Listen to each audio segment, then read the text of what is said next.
Here we go, folks. Texas versus Lynn Lassau.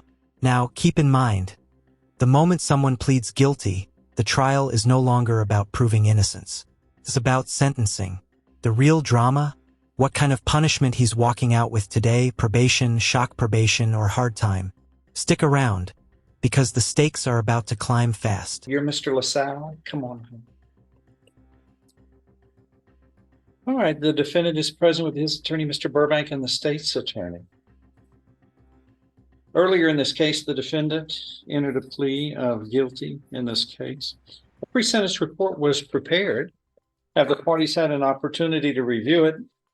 And are there any corrections or changes to it? State? Nothing state. And if nothing, then it's made a part of the record for all purposes.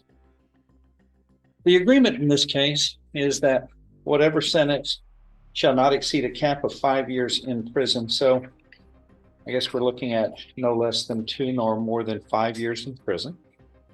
I guess deferred or unadjudicated probation is an option. Regular probation, I guess, is an option. Okay, go ahead. Your Honor, we were here before we took a recess in reference to some issues they wanted us to take a look at. In between that time,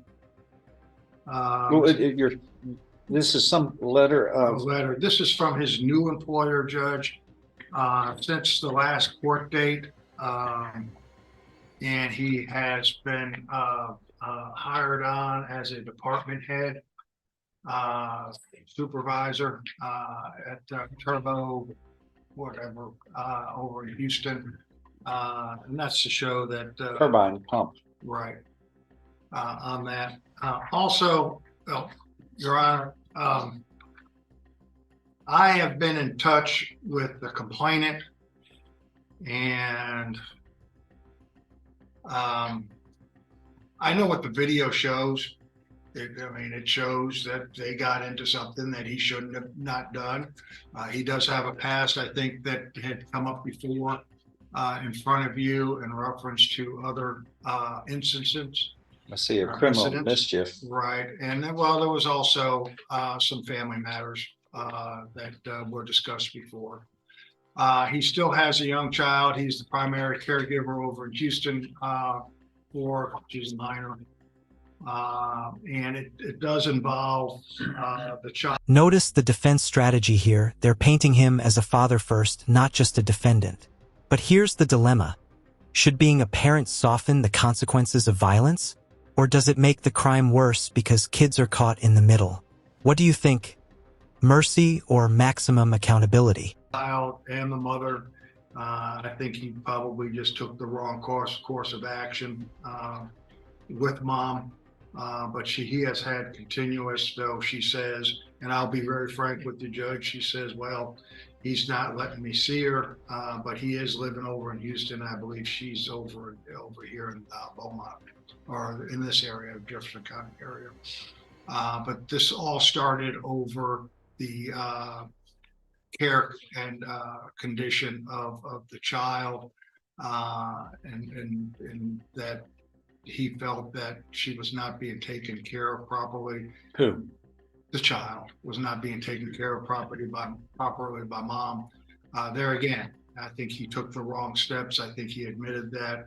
He does have a history of kind of taking the wrong steps, and because it's right there in the PSI report that the state and you pointed out the last time we were here. I'd only ask for some consideration in reference that he needs to be corrected and punished. If he goes to TDC, there are more people than him that are going to be hurt, and specifically is the daughter or the child. He does have some other family members that, like today, are taking care of her. But he is the primary and has been taking care of the child. You do have the power of deferred and to review every couple of months or every 6 months or so, or weekends. You know, he is over in Houston, so you have to drive back here to Jefferson County. And then I think we did talk about shock probation, Judge. And it's my understanding for the record that because he has a prior state jail felony, but he would still be eligible for shock probation. Is that your understanding, Mike? Yes, sir. But I would just ask that you take it all in consideration. You know, he did what he did, and there's no getting around that. So if you have any questions of Mr. Lassau, then I'd be more than happy to answer them, Judge. But I'll represent to the court after the last court hearing. I called Mom at least once, maybe twice, and it wasn't what he did. It was, how am I going to get access to my daughter? That was the whole crux of it. And after advising her, and I will tell you that, well, maybe you should get an attorney or somebody to go on out and get a family court order, which they don't have. Maybe it would kind of correct some of this stuff. And I think it went through one ear and out the other. So. The elephant in the room here.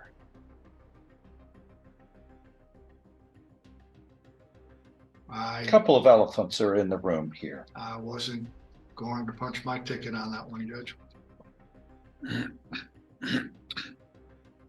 This isn't the first assault on this lady. No. You pleaded guilty, I presume, but you were. And here comes the rap sheet rewind. The judge is laying out a timeline of assaults like a greatest hits album nobody asked for. This is what's called establishing a pattern of behavior. In sentencing, that pattern can be devastating. It shows the court this isn't a one-time slip-up, but a recurring danger. Convicted, placed on regular probation in 2019 for, let's see, assaulting Jacqueline Frank, the same complainant here. Let's see. By scratching her face with your hands, and at the time, there was a family member. And I'm looking here that the probable cause affidavit was again, let's see, it was communicating with the defendant, leaving work, advising him she was coming to get her daughter. Lassau kept telling her he was bringing her, found Lassau in the parking garage of the hospital. Lassau appeared intoxicated, used his right arm to wrap around her neck and telling her to shut up. Then let her go. She attempted to grab her child. He began to claw at her face and eyes, kept swinging at her with his fists, but missed due to his intoxication. The complainant had a large bleeding scratch on her right lower arm and also multiple red marks and slight bruising on her face and neck. Her mouth was bleeding from a scratch on the inside, but wasn't aware where the blood was coming from. Okay, so a big deal was made about this. You come into court with a bunch of strangers who now enter into your personal lives because you aren't acting responsible and peaceful. Are you married to this lady? Yes, sir. Okay, well, and if sometimes I may, for one thing, and when all this happens, which has happened several times, this is what was presented. This is from her, and here, that's a mistake. I don't understand why. Well, because we all know what happens is, and it happens in this kind of relationship, and it never happens from the male's point. It's always the woman, but the woman's kind of stuck in a situation. I sympathize with them. I've been in a relationship for 40 plus years, and you have good times, bad times, great times, actually. But in difficult times, it's worked out responsibly. I don't go scratching and punching and threatening. And some of these people are put in an environment, they're victimized to where they really don't have, that they want a relationship that's peaceful. But you make this a living hell for this poor lady. So we made a big deal about it. You were put on probation. And here you are. Let's see. Didn't take very long. You were placed on probation for a year in 2019. So I guess you were released in 2020. So let's jump ahead to June of 21. A year later, opens her vehicle, grasps her by the throat with both hands, throws her keys on the ground, grasps her by the hair, drags her, causing her to scrape her arms and legs. Well, that almost seems familiar. Held her down in the parking lot by applying pressure to the back of her head, causing injury to her face. Hold on, though. Where's the child during this? Right there at the scene? I'm sorry. Let's see. Beating the truck and shouting at their daughter. My daughter was. No, I'm sorry. This says Lau came to her home on Harding Drive, began beating on her truck window and shouting at their daughter. He then followed her to the Conoco, located at East Lucas Drive, reached in the window of her vehicle and grabbed her by the hair. No, when I'm through, Mr. Bully, you can speak. I tell you, guys who beat up women and girls, pick on girls, they tend not to pick on guys, but you push around girls. I don't like that. That's you interrupted me again. You're a bully. You like to have it dominating your way. But in here, we have the rules. You'll get a chance to speak, Mr. Bully. But you've struck my sensitivity. First time, shame on you. Second time, shame on me if I don't hold you accountable. Well, Boom. Did you catch that? The judge flat out calls him a bully. Judges don't drop words like that lightly in open court. This isn't just legal reasoning anymore. It's moral condemnation. Question for you. Do you think calling it out so bluntly makes the sentence hit harder? Or is the punishment itself the only thing that matters? you don't bully people, especially people you claim you love, who are women. And I don't see in your criminal history picking on guys. Isn't that interesting? I see a possession of marijuana, possession of controlled substance, driving while intoxicated. That was above 0.15. You have no self-discipline. You don't have self-discipline at all. There's the assault, disorderly conduct, failure to appear, 4 public intoxications. And here we are. Criminal mischief. You were placed on 2 years deferred or unadjudicated. Pull that up, please, that felony. I'm kind of interested in what the facts are on that one. Did that have anything to do with this lady? No, The criminal this was mischief? a different woman. What? A different woman? But these letters, I get them all the time from women who are battered women from the relationship. And, I don't know why they stay in the relationship, but they shouldn't be punished for that, for trying to make something work. There's no crime for trying to stay in a relationship because they would like it to work, especially as their common child between both of you. Yeah. In spite of you and your criminal actions, I'm not surprised that they're trying to salvage a family. You, on the other hand, are working vigorously to dissolve a family. Mm-hmm. I just had the indictment. Let me see it. You want the PC? Yeah. I'm printing out the indictment, but I did not.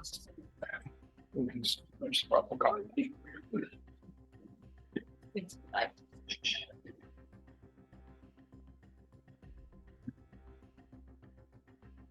Let's see. Destroy an automobile by jumping on and kicking said car, throwing an unknown object at said car without the consent of Carolyn Evans, the owner of the vehicle. Another woman is a complainant. Another girl.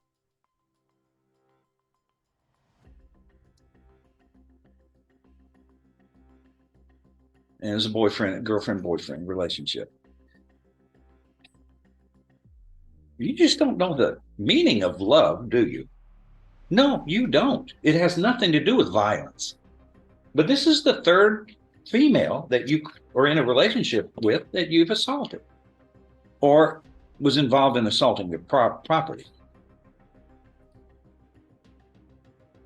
You observe the defendant exit his vehicle, go to the apartment.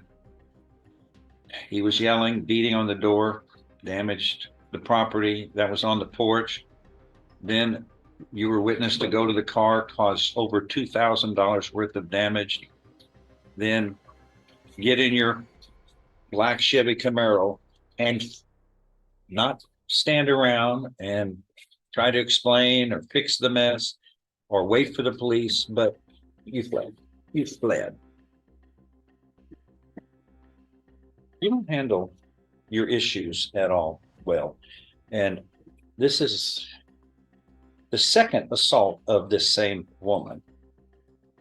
A third involvement of some kind of assaultive behavior to another woman, a third time. But once again, that's somehow you just feel like you were the dominant species and you forgot that we're all in this together. And a woman, lady, has as much rights to live peaceably as you do, in spite of your rules of behavior. So you see, I don't like these facts. And it's not like I don't have experience in dealing with relationships with a woman.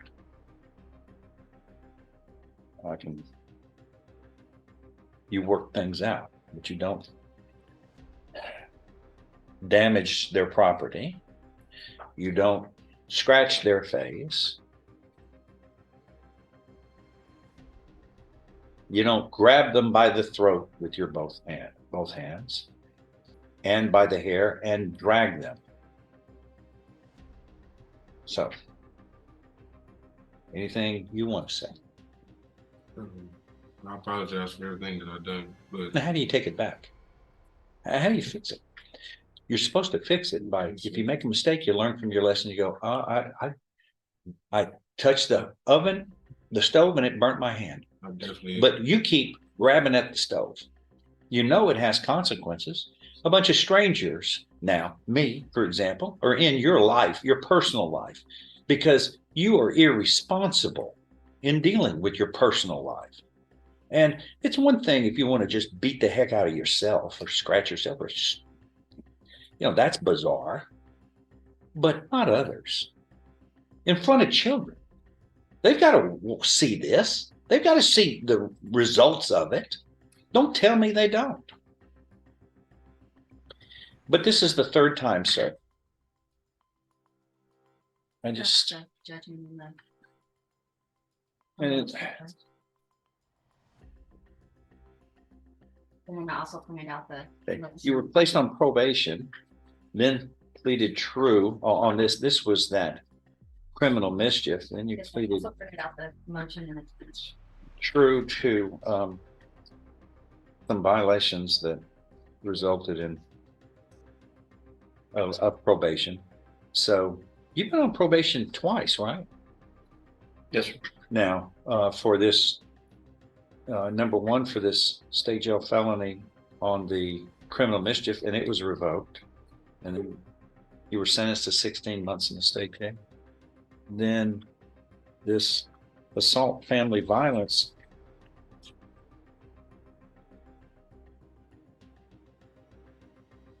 You were on probation for that. And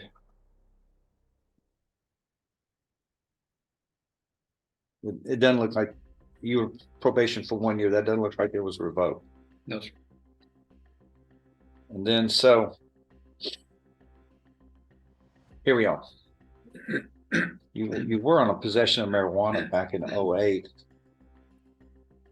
That was a misdemeanor. It was revoked. And then looks like there were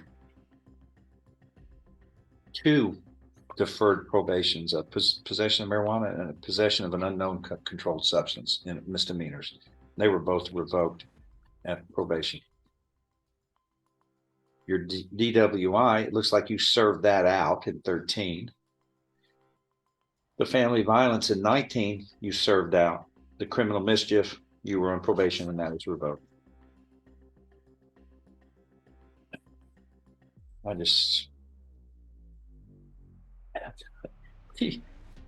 We just kind of run out of chances, don't we? When you're doing the same thing or similar.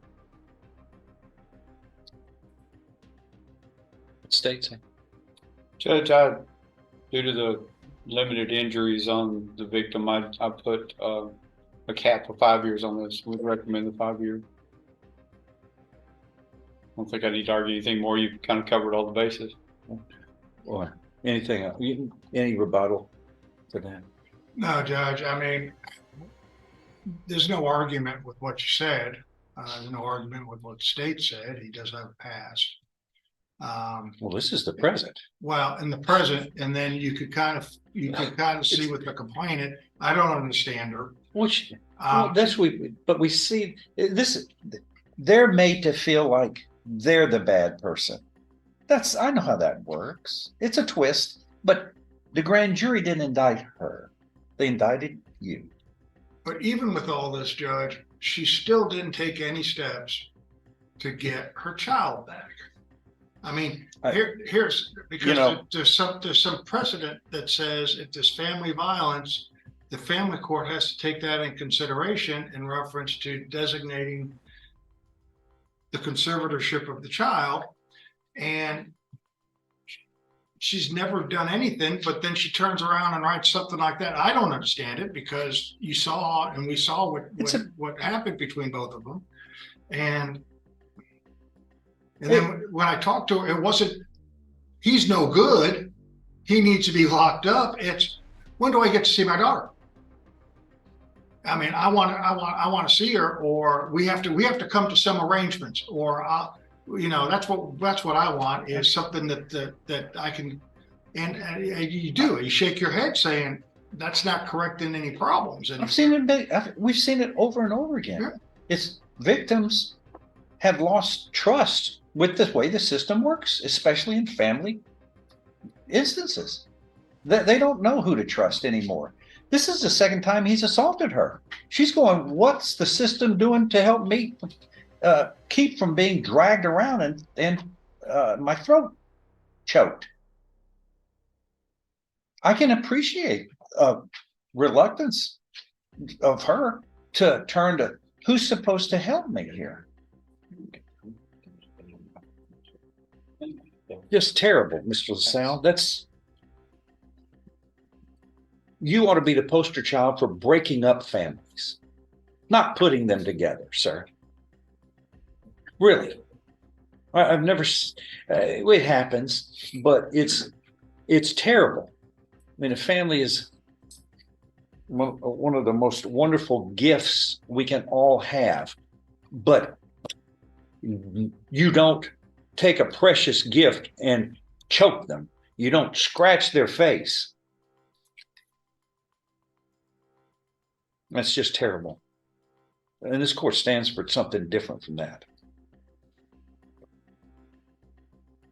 Anything else? If not, I'm going to find you have pleaded guilty here voluntarily. You are mentally competent to do so. You understand the consequences of pleading guilty. All right, this is it. The hammer's about to fall.